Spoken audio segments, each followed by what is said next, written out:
New episode of 160 English. So today the topic is not exactly that's related to any of these stock market or capital market related topics, but on the other hand, this is an episode that I have created based on a lot of queries or requests that I have received from various corners regarding personal finance. So a lot of people they have asked that I don't have much savings till now. I'm already into my 40s. So this query is not an isolated one, but on the other hand, the same query has been asked many across the globe. Why 40? What's the importance of 40 years? We know that till 40 years, 35, 40, people they love to enjoy themselves along with their friends as well as their community. But once they approach 40, they start to think about their retirement along with their kids. What will happen to their kids? Have I kept anything aside for my kids as well as for their higher education? Because we know that higher education, especially in India, that's very expensive. Nowadays, a lot of people they send their kids abroad also for higher education. So at least a few lakhs you have to keep aside for the kids' education itself and about the retirement also. So at 40 or when some people they approach nearly 40 years of age, they become very much concerned about their financial status. So they will start to ask, can we do at least now something for my retirement as well as for the future of my kids? So that's what exactly we are going to address in this episode. I don't want to elongate it further. A 10-step plan, that's what you can follow. Majority of these things you probably know much earlier, but it's all about how well you implement that in your life that makes the difference. The first step is you have to keep a right mindset and you have to analyze your current situation. So correct mindset doesn't mean that you alone keep the correct mindset. You as well as your family should keep the right mindset. For example, in your 40s, if you feel that, okay, I have to save something aside for myself, my retirement life, as well as for my kids. But on the other hand, if your partner thinks on the other way around, if your spouse thinks that it's not the time to save, it's a time to enjoy, in that case, you'll be helpless. So you have to make a base, you have to make a mindset along with your family that it's time at least start to save for the future. One valid question is why we should save. We can save to meet the exigencies or emergencies that may incur, maybe in the form of health exigencies, maybe in the form of some educational exigencies, maybe in the form of even to lend money to your friends or relatives in their exigencies. So we are saving to meet the exigencies for ourselves as well as our near and dear ones. Second thing is we are saving to invest for investments. Why investments? Because investments generally yields long-term returns to us. Invest in real estate, invest in shares, invest in bonds. All those things are investments. Generally, investments are considered as less liquid instruments. Third one is we save for high value purchases. High value purchases may be like you are purchasing your home, you may be purchasing a holiday package, or sometimes you may be purchasing a car. So those kind of high value purchases also can be done by using your savings. Now you have to analyze your current situation. One important question is how much percentage of your income you are paying as interest to any of the lenders. For example, sometimes you may be running a lot of loans like housing loans, education loans, car loans, even personal loans. Sometimes you may have taken some advances from your credit cards. So you sit back and calculate how much the total interest that you are paying per month from your total income. To say, if you are earning 1 lakh rupees and the total interest that you are paying per month is 20,000 rupees towards all the loans, means 20% is the total income you are paying towards the interest. Higher the interest payment shows lesser stability in your personal finance. That's a self-realization. Second step is you have to create a base. So in the first step, we have analyzed ourselves, our financial situation. Next thing is we have to create a base. Everything starts from the base. So whatever may be the things, the first thing is you should have some liquid cash. Nowadays people used to think that anyway I have credit cards, so there is no need of liquid cash. But you should have some sort of liquid cash. Liquid cash in the sense, at least for 6 months, you should survive even without any income. That much amount you should have liquid cash in your account. So after 6 months or any surplus comes into your liquid cash, that can be transferred to the investment part. So this liquid cash is the base. Make a solid plan for your future. So make sure that the second step has been met. The third step is again an analysis part. You have to compare and analyze all your debts, loans and investments. Why we have to compare the investments with the debts? Because for example, if you have invested 10 lakh rupees in a bank fixed deposit at the rate of 5.5% per annum. But on the other hand, if you are running another loan for 10 lakh rupees, a personal loan for another 10 lakh rupees, that's at the rate of 24% per annum.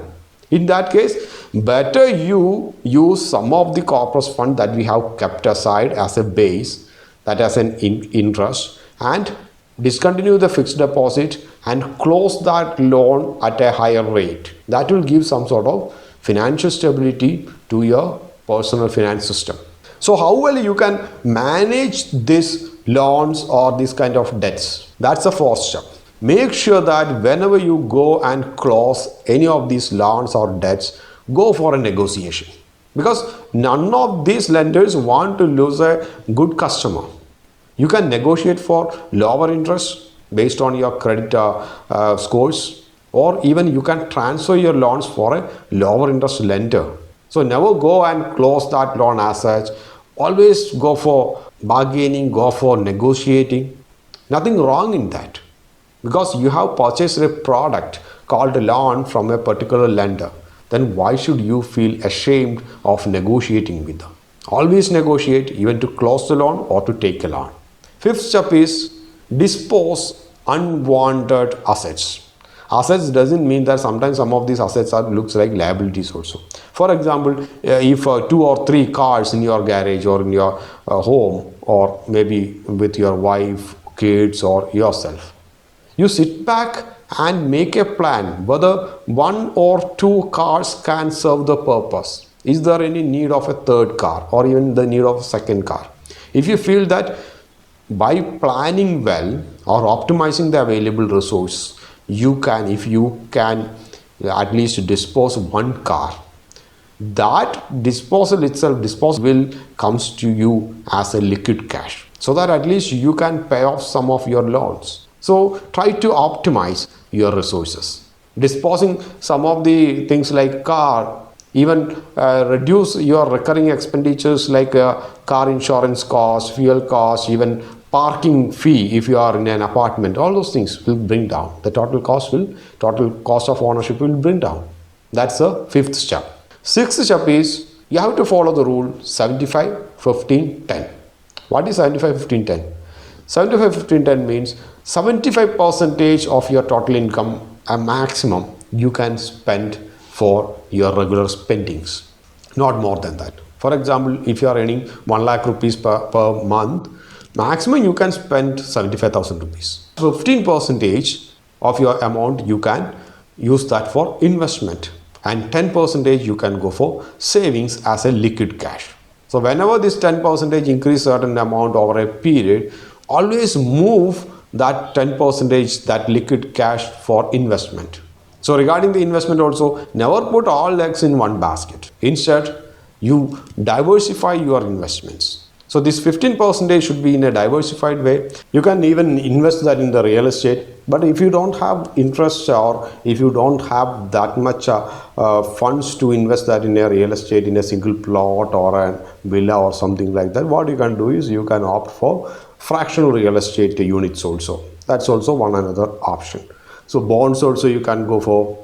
That gives you the option to pledge the loans in case of exigency or some secondary trading. That also another option. So now put the entire investments in a single basket. One of the important thing is to place this 75, 15, 10 rule. If possible, you please manage 3 bank accounts.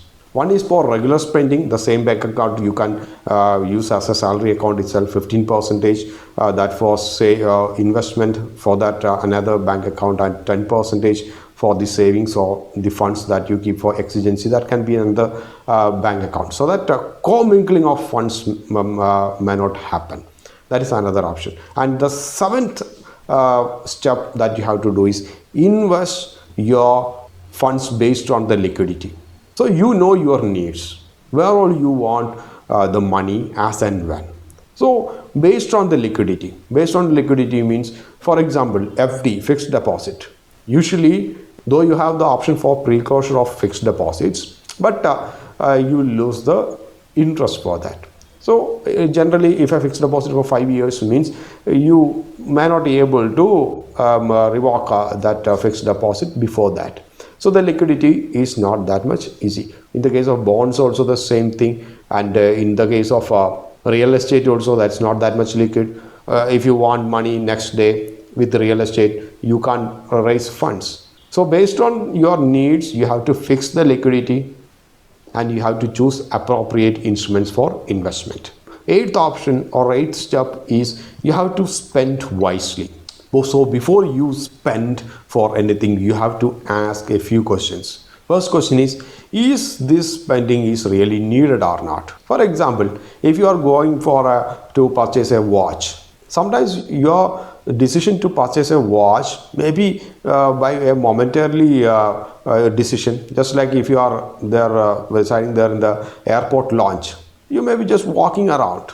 Walking around, you may see some duty-free shop or some shops that are managed in the airport lounge. You will just get into, and you may see some watch, T-shirt or tag. Then you may think, okay, just for nostalgia, I can have it something like 15 to 20,000 rupees. Okay, just spend it. So money is may not be an issue. You just flash your credit card and buy it. But you have to think whether there is any utility on purchasing that particular watch or not. Are you a regular user of a wristwatch or not? Or whether that 20,000 is going for just to keep that watch in your shelf. So you have to ask this question: is that really needed, or whether the utility factor of that particular spending will justify that amount or so. Second question you have to ask is, what are the associated expenditure that comes along with that particular purchase? For example, if you decide to upgrade your car, now if you are using a Maruti Alto or 800 car, and if you decide to upgrade that to a Fortuner, so additionally you have to spend almost 5 times of the amount that you have spent for the previous car. Along with that, the maintenance cost as well as the fuel cost per kilometer, that will also rise. So that's an additional or associated expenditure that comes along with that particular purchase, not just the expense that, or just the investment or just the spending that you have done on purchasing that particular product called a Fortuner SUV, but the associated expenditure also going to increase. So third question is very relevant.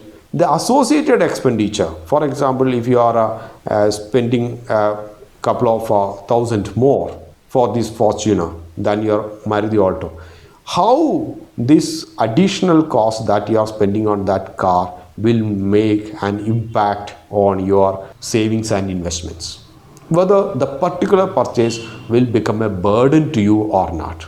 Or even you can think whether is there any alternative for purchasing a car. For example, if you are residing in some of the cities in India, for example in Cochin or in Chennai or Delhi or Bangalore, instead of purchasing a car, even you have the option to rent a car on monthly basis. Even Uber is available. If you just try to make a calculation on the terms of the Uber expense or the rental car expense against the interest that you are paying upfront that to purchase a car. So do the calculation and go for optimization of your resources and money. Ninth step that you have to keep in mind is very simple: earn more. How you can earn more? Everybody wants to earn more, right? But unfortunately that's not easy. But you have to think about it. Maybe your skill set may be outdated. That may be the one reason why your salary is not increasing, or you may not be able to find a better job in the sense with more earnings. In that case, you go for upskilling.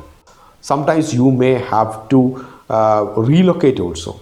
Whether the relocation additional cost incur that will justify your stand, always it's with the numbers. Try to play with the numbers. And the last one is, after following the 9th step, plan.